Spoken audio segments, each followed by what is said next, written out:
Bien, nosotros tenemos lo siguiente. Rafael, Dime, disculpe, que hay gente en la sala de espera. hay gente en la Antes de sala de que... espera. Gracias, Sí. ya los acepto. Si está Génesis esperando. Gracias. Se, eh, bien, hay una pregunta. El- la pregunta la voy a leer porque la considero importante.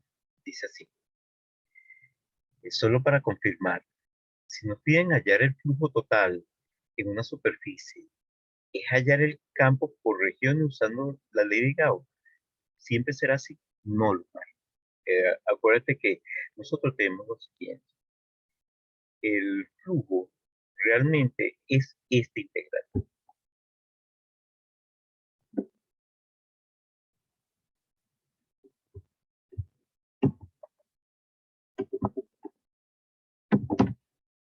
El flujo del campo que nos está interesando ahorita es el campo eléctrico, así que lo voy a poner como su índice E.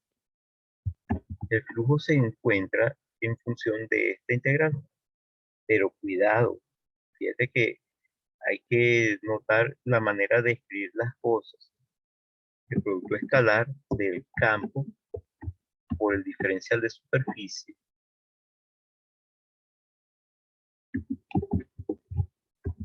en una determinada superficie. Esto es el flujo. Pero, cuidado, el flujo no necesariamente implica la determinación del campo. El flujo es simple y llanamente realizar esa integral. Por ejemplo,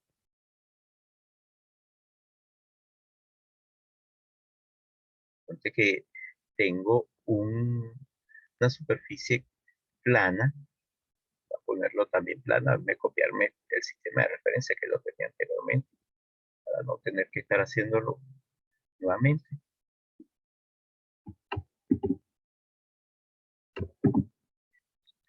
Voy a hacer que tengo una superficie en el plano XY. Y esa superficie, por decir algo, es una superficie abierta. Se va a poner rectangular.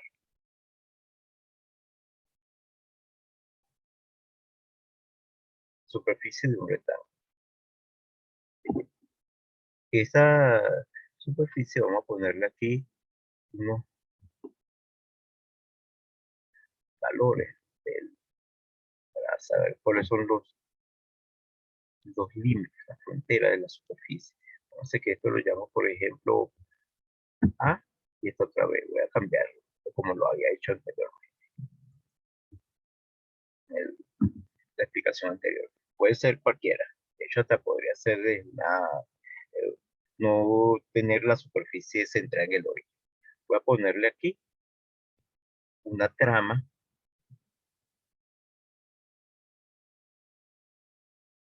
algo como eso.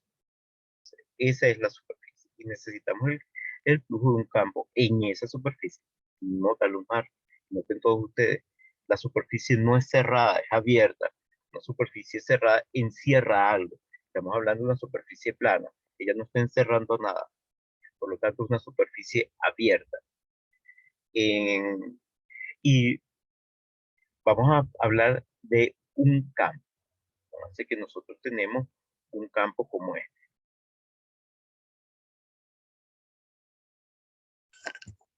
Profe, disculpe, Dime. usted está justamente mencionando que eso es una superficie abierta Sí, y recuerdo que para las superficies gaussianas se hablaba que tenían que ser cerrada y cerrada. suave, ¿no? Sí, cerrada y suave. Sí. Entonces no podríamos Aquí no puedo aplicar. usar la ley de Gauss. No. No, Ok, perfecto. exactamente. Gracias, profe. En este caso no puedo aplicar la ley de Gauss. De hecho, eso iba dentro de un ratito. Voy a hablar de un campo cualquiera. Entonces que a mí se me ocurre un campo. Los campos, acuérdense, la definición de campo es una función de la posición. Eso es importante. Entonces puedo poner que el campo, por ejemplo, podría ser un valor constante. Pero un campo vectorial tengo que darle la cualidad de que cambie con las posiciones y con las coordenadas espaciales y además que tenga magnitud y dirección de sentido. Esto no es un campo. De hecho, aquí hay un error grave si lo dejo así. ¿Por qué? Porque el campo eléctrico un vector y esta cantidad es un escalar. Allí hay un error grave. Podríamos corregir ese error, por ejemplo, poniendo algo como esto. Ya esto sí podría ser un campo. Si su cero es una constante, este es un campo constante. Voy a hablar de un campo de 3 componentes. Porque me interesa algo. Las superficies van a ser atravesadas por los campos para que el flujo sea diferente de cero. Lo que nos interesa es el componente que la atraviesa. Si es la superficie está en el plano XY y el campo solamente tiene coordenadas en X y en Y, esos componentes vectoriales del campo son paralelas a la superficie y no la atraviesan. Necesita tener una componente en el eje Z. Ahora, vamos a ponerle aquí a esto una cantidad unitaria, pero a este le voy a poner una función, por ejemplo, que cambie con X. Pero cuidado, si digo que cambia con X, tengo que tener cierto cuidado. Porque acuérdense, si esto ya viene en unidad de campo, no debo alterar la unidad. Entonces, lo que estamos multiplicando el vector unitario acá debe ser adimensional. Ya tendría entonces un posible campo. Este es un campo que es válido para nuestro problema. Noten que hay infinidad de campos. Uno puede idearse mucho. Podría poner aquí X por Y y aquí poner A cuadrado, por ejemplo. Pero no me gusta ese por cuestiones de integración, porque se requeriría utilizar una integral doble y este va a requerir solamente integrales simples, que son las que nosotros dominamos. Entonces, vamos a ver el diferencial de superficie. En este caso, el diferencial de superficie debe cumplir con todo lo que siempre cumple un diferencial de superficie. El diferencial de superficie es perpendicular a la superficie. Si es perpendicular a la superficie, podríamos ponerlo así. Pero, cuidado, podría ser en la dirección de K o en la dirección de menos K. Entonces aquí, el autor del problema, yo por ejemplo, sé que le estoy poniendo un problemita, determina el flujo que este campo produce en esa superficie. Y no les doy ninguna otra indicación. Entonces ustedes están en la posibilidad de elegir hacia dónde quieren el vector diferencial de superficie, si lo quieren entrante o si lo quieren saliente. Acuérdense algo importante, aunque no está dibujado aquí, el eje Z saldría. El eje Z viene hacia afuera. Este sería el eje Z. Nosotros tenemos que acordarnos de cierta relación, muchachos. Esa relación nos dice cómo conseguir el vector, o mejor dicho, el vector K en función de los vectores unitarios I y J.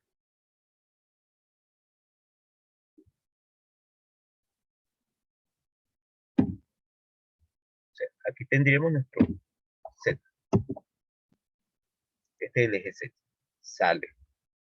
O sea, acuérdense, si el eje X lo asociamos con el dedo índice de la mano derecha, el eje Y con el dedo del medio de la mano derecha, el dedo pulgar está asociado con el eje Z positivo. Eso se vio en física 1. Eso es lo mismo que uno utiliza cuando hace I cruz J igual a K, o producto vectorial. Entonces, uno decide si quiero el vector de S hacia afuera o si lo quiero hacia adentro. Aquí lo puse hacia afuera. Ahora, uno tendría que decidir cómo es el valor del diferencial de superficie, este de S. Cuidado, por favor, con la nomenclatura. Yo llamo eso de S y debemos respetar la nomenclatura del curso, porque hay muchas nomenclaturas para el electromagnetismo. Y si ustedes me ponen una nomenclatura que yo no conozco, en la evaluación no sabré qué es lo que ustedes están queriendo decir, porque son muchas las nomenclaturas. Ahora, necesitamos saber quién es el DS. Para eso vamos al dibujo. Noten, realmente la componente del campo que nos va a interesar es la del eje Z. ¿Por qué? Lo vamos a ver en el dibujito.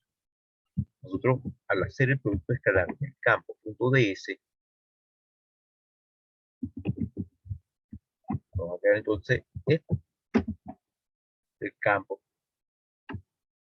punto DS.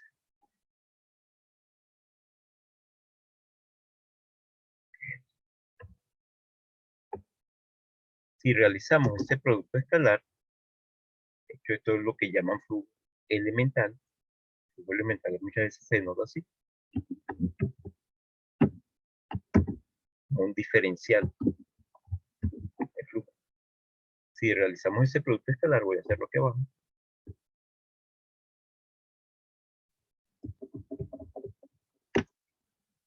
Como I cruz K es 0, y J cruz K es 0, y K cruz K es 1, pero en punto K, dije cruz, y punto K es 0, J punto K es 0 y K punto K es 1, esto se convierte en lo siguiente. Quito estos dos, quito la K. Quito, por supuesto, el punto. Ese es el resultado del diferencial, pero donde el flujo llamado flujo de tipo elemental. Entonces, que el flujo elemental es algo extremadamente importante para nosotros. Ahora, ya una vez que sabemos cuál es el flujo elemental, vamos a necesitar el valor del DS.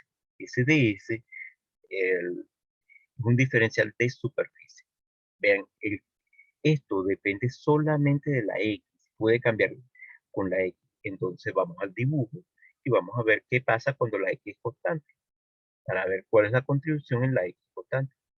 Voy a poner un pedacito así. Si la X es constante, un rectangulito muy delgado, extremadamente delgado, que tendrá un espesor de X. Entonces el espesor de ese rectangulito es de X.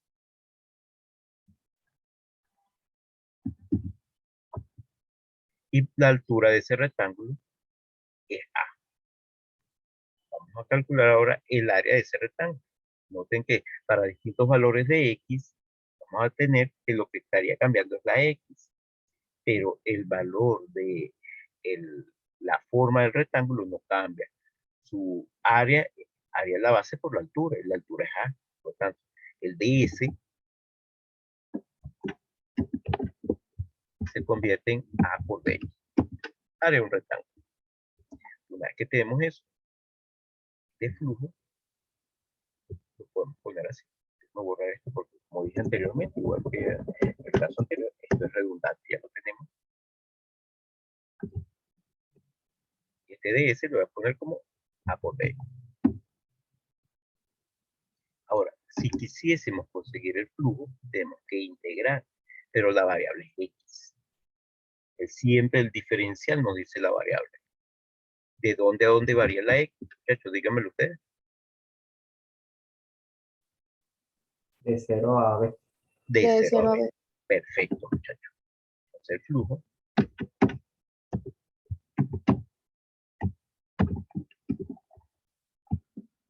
sería la integral de 0 a B de esta cantidad. Que es una integral muy sencilla. Vamos a hacerlo nosotros mismos. Sería E sub 0, una constante. La A se canceló. Noten. Un A se cancela. La integral de X, diferencial de X, es que el cuadrado entre 2.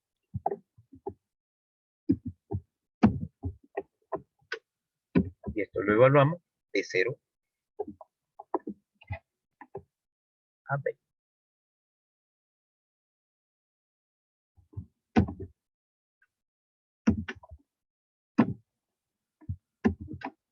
Como evaluado en 0, esta cantidad va a darme 0.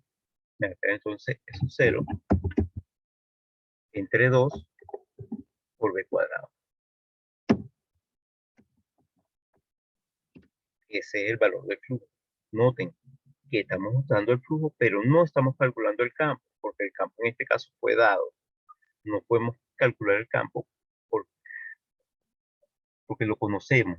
Pero otra cosa es que no podríamos haber calculado el campo así nosotros supiésemos la carga que podría tener esa región.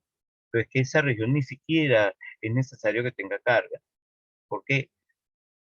Porque es una región que sobre ella está actuando un campo externo. Entonces, eso es lo mismo que le pasa a cualquier superficie gaussiana. Tenemos una fuente de campo que está en algún otro lado, esa fuente de campo son cargas, y está produciendo de un campo que está atravesando esa superficie. En determinadas circunstancias, no siendo el flujo puede ayudarnos a determinar el campo, pero eso sí podemos aplicar la ley de Gauss, tal cual como ustedes mismos se dieron cuenta y me lo dijeron. Aquí no puedo aplicar la ley de Gauss porque la superficie que estoy utilizando es una superficie abierta. Para que hubiese podido aplicar la ley de Gauss, la superficie debió haber sido una superficie cerrada, por ejemplo. Vamos a poner aquí una superficie cerrada, que hay una, un rectángulo, un cubo. Allí podríamos calcular el flujo, pero cuidado muchachos, cuidado. Es importante lo que voy a mencionar. ¿Puedo calcular el flujo? Sí, sí puedo calcular el flujo, pero no voy a poder calcular el campo. Póngase que alguien viene y me dice cuál es el valor del campo. No voy a poder calcular el campo, ya me lo están dando. Pero si me dicen cuál es la carga que hay dentro del cubo, tal vez pueda calcular el flujo, pero no pueda calcular el campo. ¿Por qué? Porque la única manera de poder calcular el campo es que en la superficie se cumplan lo siguiente. De hecho, son 5 condiciones. Déjenme ponerlas aquí en PowerPoint. Ponerlas aquí. Voy a escribir.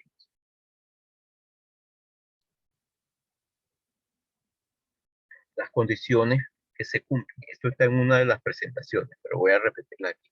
Las condiciones que se requieren para que nosotros podamos determinar el campo eléctrico a partir de Gauss son, primero, la superficie gaussiana, voy a llamar SG, es hipotética y arbitraria.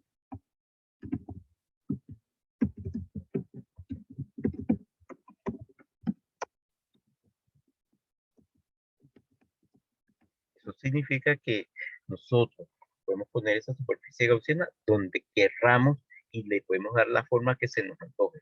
Después vemos si eso nos sirve para poder determinar el campo. La segunda condición que se debe cumplir para poder utilizar la ley de Gauss para la determinación del campo es que la superficie gaussiana debe pasar por el punto donde se desea el campo, o los puntos donde se desea el campo.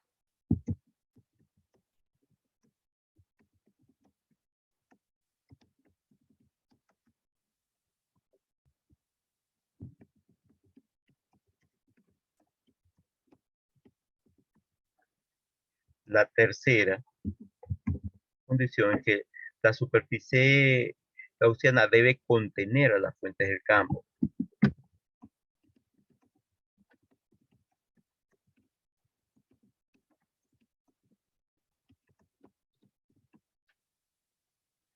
La cuarta condición es que la superficie gaussiana, pero aunque debo conocer la dirección del campo eléctrico en todos los puntos de la superficie gaussiana.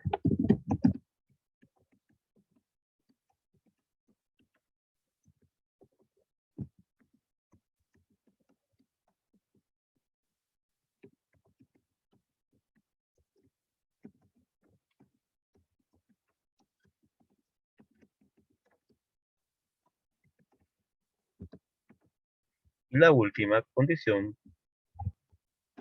dice que se debe conocer, que se debe saber que el campo eléctrico cumple con la condición de que él es tal que en todos los puntos donde haya contribución al flujo, el módulo del campo eléctrico es constante.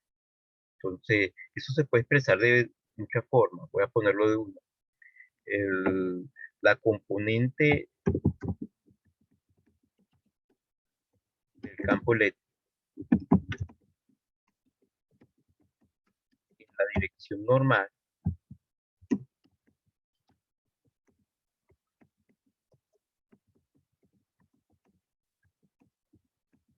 a la superficie gaussiana debe ser constante en las regiones donde hay contribución al flujo.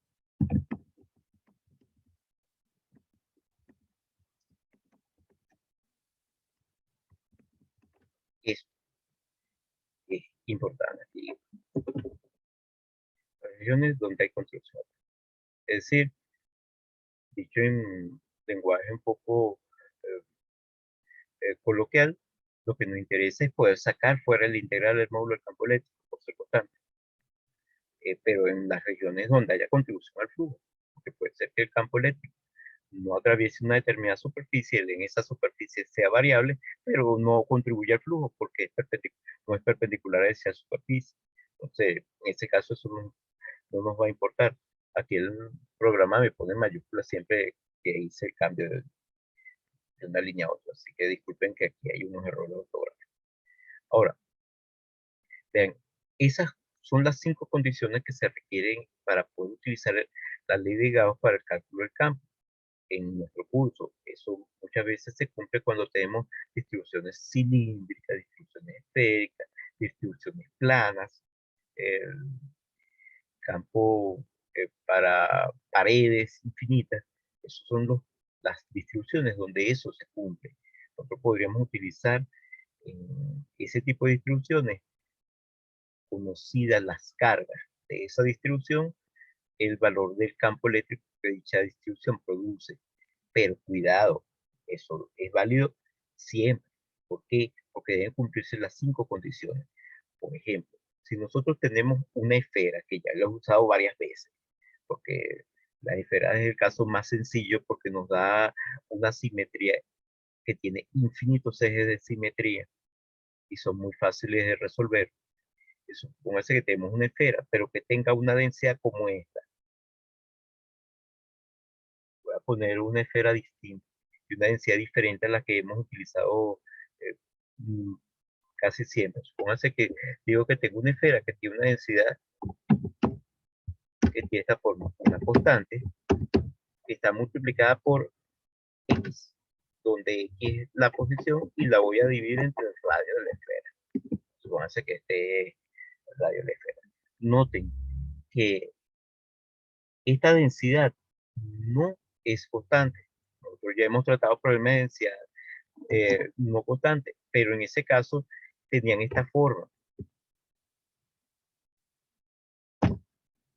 Una función de R. Noten la diferencia.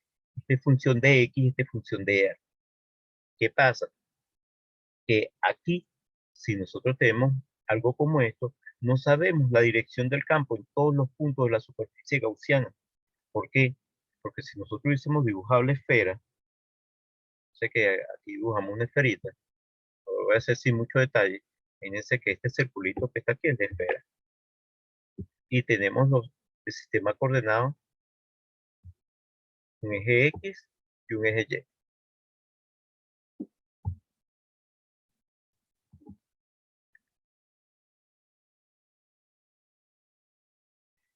¿Qué pasa? Para distintos valores de X vamos a tener una densidad diferente, porque esta densidad que estamos colocando es función de X. ¿Qué es lo que va a ocurrir? Que si ahora tomamos una esfera distinta,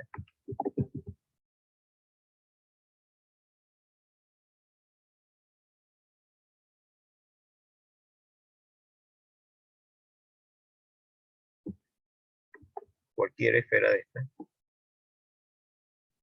y hacemos pasar una línea recta por el centro,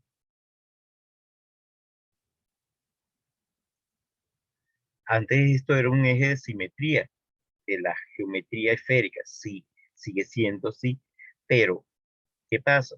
Vamos a poner 2 puntos a la misma distancia de este eje. Ponerlo en negro nuevamente para verlo mejor. 2 puntos a la misma distancia. Fíjense que tengo unas esferitas pequeñas, no las voy a poner tan pequeñas, voy a poner negras para visualizarlas. Imagínense que son pequeñitas.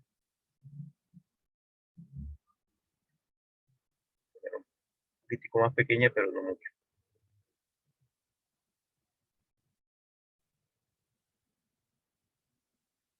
Y coloco dos de estas pequeñas esferas, muy pequeñas, a la misma distancia del eje de simetría geométrica. ¿Qué va a pasar? Que aquí tengo un valor de X y aquí tengo otro valor de X diferente. La densidad de ambos es distinta. Por lo tanto, si la densidad es distinta, la carga que cada una de estas dos pequeñitas esferas tiene también es diferente. Y por lo tanto, el campo que ellas producen es distinto. Por ejemplo, aquí tengo una X más pequeña que esta otra. Entonces, eso significa que en un punto de observación, esta va a producir un campo de módulo más grande que esta otra.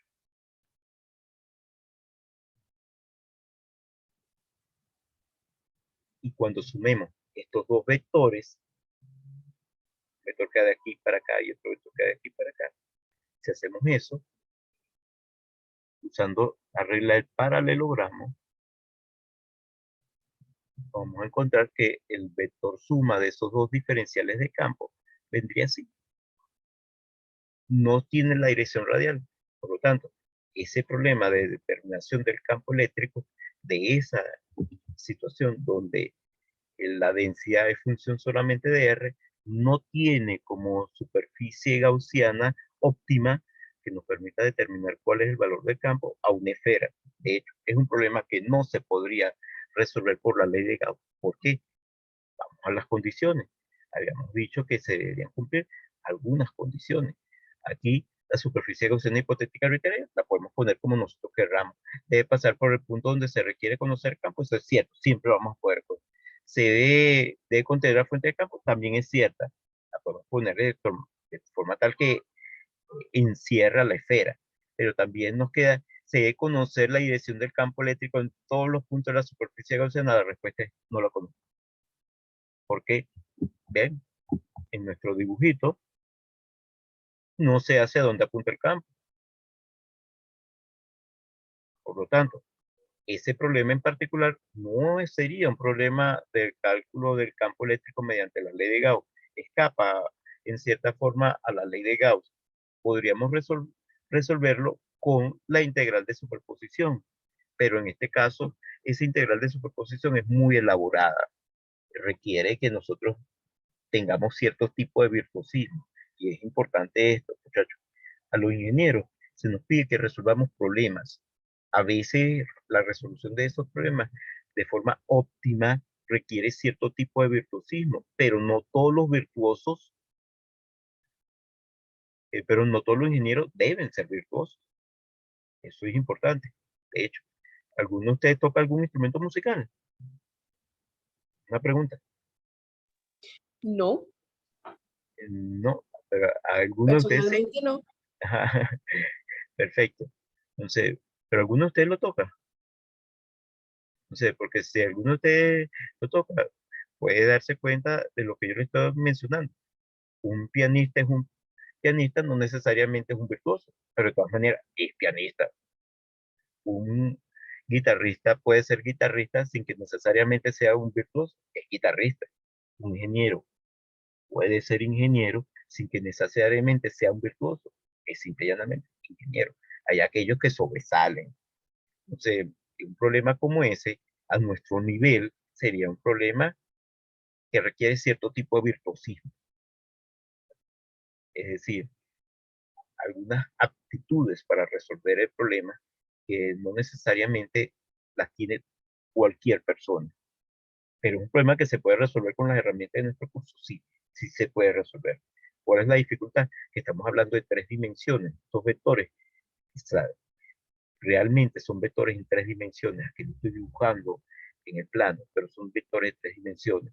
Es un problema que se escapa en cierta forma de nuestro curso. Entonces, pero no significa que no tenga solución con las herramientas del curso, pero requiere a alguien que tenga mucho virtuosismo y visualizar muy bien la situación tridimensional. Ese no es el tipo de problema que yo coloco. Yo no coloco ese tipo de problemas. Eso lo ponían los profesores antes. A mí no me gusta ese tipo de problemas. Entonces, de allí que nosotros entonces podemos darnos cuenta que la ley de Gauss a veces, no siempre, a veces nos permite el cálculo del campo y bienvenidas sean las situaciones en las cuales la ley de Gauss nos permite la determinación del campo, porque allí podemos utilizarla sin necesidad de todo lo que hemos visto. Por ejemplo, imagínense que nosotros hubiésemos tenido una distribución donde es función solamente de R. O sea, aquí tendríamos la misma R en este otro punto. ¿Qué pasa? En los módulos entonces de los campos serían iguales. Y la suma del vectorial de los campos nos da la dirección del eje radial. Y esos son los problemas que nosotros podemos resolver. Son los problemas relativamente sencillos. No son problemas tan complicados. Entonces, esa es la situación. Entonces, no sé si con esto aclaro tu duda, Luzmar.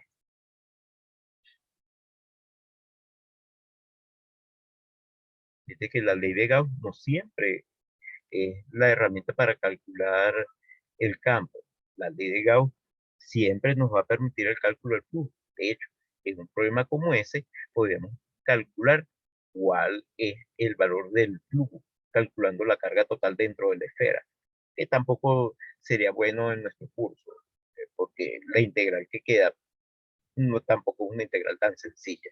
Entonces, de hecho, un problema con esa densidad en función de que se nos escapa un poquito del curso. Pero cuidado, cuidado, a veces están disfrazados. Por ejemplo, hace que alguien viene y me dice que la densidad tiene esta forma.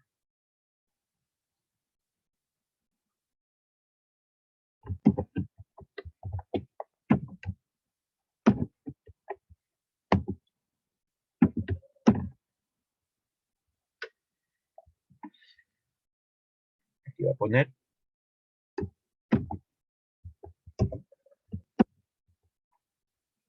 Ya es otra cosa. Es un problema diferente.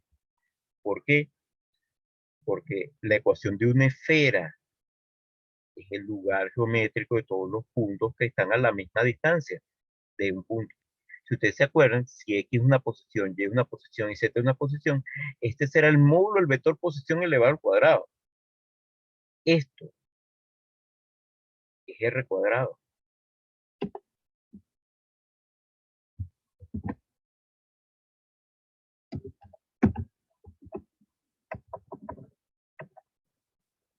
Y ese sí es un problema que podemos resolver. Noten que realmente es un problema distinto, pero es en apariencia. Porque al darme la función así, realmente si nos acordamos algo de física 1, cuál es el vector posición y que el módulo del vector posición es lo que estamos llamando R, la distancia R al centro, porque el módulo del vector posición siempre es la distancia al origen. Este es el módulo del vector posición elevado al cuadrado. Entonces esto es R cuadrado. Entonces, este problema con esta nueva densidad tiene esta misma forma. Y ese sí lo podemos resolver nosotros por la ley de Gauss. Es decir, dado una esfera que tenga esta densidad, podemos calcular el campo en todas las regiones del espacio. Eso es algo importante. Entonces, como dije, Luzmar, ¿te quedó claro más o menos la situación? ¿O requiere alguna explicación adicional? Luzmar dice, sí, profe, perfecto. Sí. ¿Tienen alguna otra duda, muchachos? Profe, Dime. ¿sabe qué? Una de las condiciones es que la superficie gaussiana debe encerrar a lo que origina el campo, ¿no? Sí, Pero por lo menos hay unas vías, no sé, donde el campo viene desde fuera y no sabemos el origen. Y nosotros cuidado, queremos, el origen es la esfera cargada. Es decir, debe contener a las cargas del objeto cargado, no necesariamente a todas. Eso es algo importante, no necesariamente a todas, porque la ley de Gauss le interesa solo lo que esté dentro. Lo que ocurre es que si yo utilizo como superficie gaussiana algo como esto, voy a copiarme esto y la voy a poner por acá. Imagínate que esta es la superficie gaussiana. Esa superficie gaussiana no encierra el objeto cargado. Si utilizo esto como superficie gaussiana, el flujo va a ser cero. Pero eso no significa que no haya campo, porque esta esfera sí produce campo aquí, pero el flujo es cero. Es decir, tengo algo como esto. Tengo que el flujo vale cero. Voy a poner una superficie cerrada pero el campo es diferente de cero. Por supuesto. ¿Qué ocurre entonces, Manuel? Lo que va a pasar es que si este flujo vale cero, a pesar de que haya campo, hay campo, ¿cómo yo puedo determinar el valor de dicho campo? No voy a poder determinarlo porque está igualado a cero. Para que sea esto diferente de cero, tengo que entonces irme hacia la parte de la ley de Gauss. Voy a sustituir esto por lo que me dice la ley de Gauss. La ley de Gauss nos dice que esta integral, la que nos da el flujo, es también igual a la carga neta dentro de la superficie, dividido entre la permitida del espacio libre. Si garantizamos entonces que nuestra superficie gaussiana encierra a las fuentes del campo, que son las cargas, entonces, si en la superficie gaussiana el módulo del campo es constante, si estamos pasando por el punto de observación, etcétera, etcétera, podremos tarde o temprano darnos cuenta que algo relacionado con el campo puede salir de la integral y lo podemos despejar. Pero si no encerramos a las cargas, porque nuestra superficie gaussiana hace algo como esto, la superficie gaussiana no está encerrando a la esfera, que es el objeto cargado, aquí en esta superficie gaussiana el flujo vale cero, y a pesar de que haya campo, puede ser que estemos en la situación que habíamos planteado anteriormente, es decir, en esta, en el cual sí hay campo, o puede haber campo, pero no vamos a poder usar esa superficie gaussiana para determinar el campo, porque no encierra las cargas. A eso es que se refiere esa condición. La superficie gaussiana debe encerrar a las fuentes del campo. Las fuentes del campo son las cargas que lo están produciendo. Pero, ojo, cuidado, esa superficie gaussiana podría estar aquí, no encerrando todas las cargas, siempre y cuando nosotros garanticemos que en la superficie gaussiana que estamos nosotros utilizando, en ese caso esta superficie que coloqué aquí en rojo, el valor de la componente del campo en la dirección normal, la dirección